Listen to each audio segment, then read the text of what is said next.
12টা থেকে 1টা থেকে বসে 12টা 1টা থেকে বসে এইমাত্র ছোট্ট একটা কথা শুনলাম পর্ষদ থেকে যে ওয়েবসাইট ফলো করতে বলছে। আমরা 2022 প্রাথমিক আমরা এইভাবে কতদিন এইভাবে অপেক্ষা করে দিন কাটাবো। আজকে 23 জেলার প্রত্যেক টেট উত্তীর্ণ হবু শিক্ষক শিক্ষিকাদের বার্তা দিতে চাই, আমরা আর কতবার ওয়েবসাইট ফলো করব। ওয়েবসাইট ফলো করার কথা বলছেন, আমরা ইতিমধ্যে 23 জেলার সবাই মিলে আমরা আলোচনা করব আগামী দিনে আমরা কি করতে চলেছি। আমরা জানেন সেই দুপুর থেকে বসে আছি, এই রাত হলো, এই বাড়ি ফিরতে হবে এই রাতে। শুধু এটুকু সবাইকে বলবো যে ঐক্যবদ্ধ থাকুন, সংঘবদ্ধ থাকুন। সেপ্টেম্বর মাসের মধ্যে আমাদের ইন্টারভিউ নোটিশ যদি না আসে তা আমরা কিন্তু অন্য পদক্ষেপ নেব এবং অটোমেটিক্যালি আমরা কিন্তু ধারাবাহিক আন্দোলনের পথে কিন্তু নামব। পর্ষদ থেকে যেটুকু বার্তা ওয়েবসাইট ফলো করতে বলছেন, জানি না ওয়েবসাইটে যে বাকি 20 জনের যে থার্ড ফেজের কিছু বাকি ছিল তাদের নিয়ে ভাবছেন, কবে আমাদের টেট উত্তীর্ণদের নোটিশ আসবে, নতুন নিয়োগ আসবে, সে বিষয়টা কিন্তু দেখার জন্য ওয়েবসাইট ফলো করতে বলছেন। আমরা খুব দ্রুত আমরা আলোচনা সাপেক্ষ আমরা পরবর্তী পদক্ষেপ ঘোষণা করব। এটুকুই, আজ বিশেষ কিছু বলবো না। এমনি বাড়িতে যেতে এই 8টা বাজতে গেল, বাড়িতে যেতে অনেক রাত হয়ে যাবে। ভাবতে পারছেন যে কত কষ্ট করে আমরা এই লড়াই করি। প্রত্যেকটা বঞ্চনার বিরুদ্ধে আমাদের আন্দোলন জারি থাকে। আমাদের পুজোর আগে ইন্টারভিউ নোটিফিকেশান দিতেই হবে 50,000 ভ্যাকান্সিতে। আমরা একবার করে অন্তত চিৎকার করে বলুন 50,000 ভ্যাকান্সি চাই, পুজোর আগে নোটিশ চাই।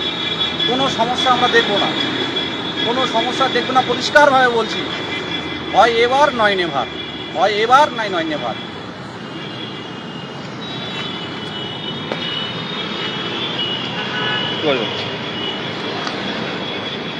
আমরা সেই সকাল থেকে এসছি,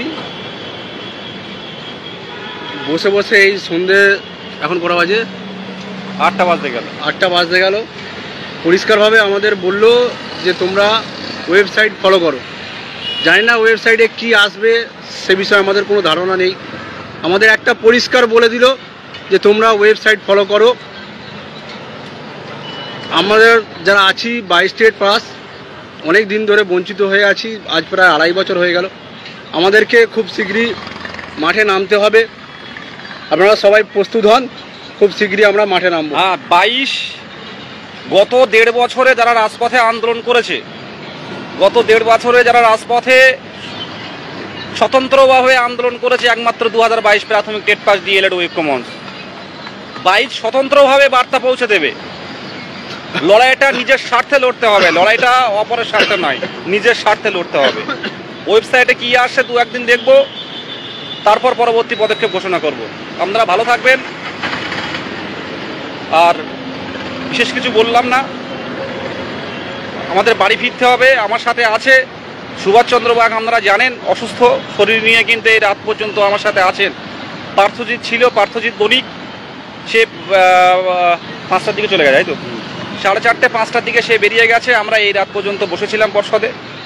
আমরা স্বতন্ত্রভাবে আগামী দিনে কিন্তু আমরা যদি নোটিশ না আসে আমরা কিন্তু আন্দোলনে নামতে বাধ্য হব। কয়েকদিন আমরা ওয়েবসাইটটা ফলো করি, মানসিক প্রস্তুতি নিন, এটুকুই বলার। ভালো থাকবেন।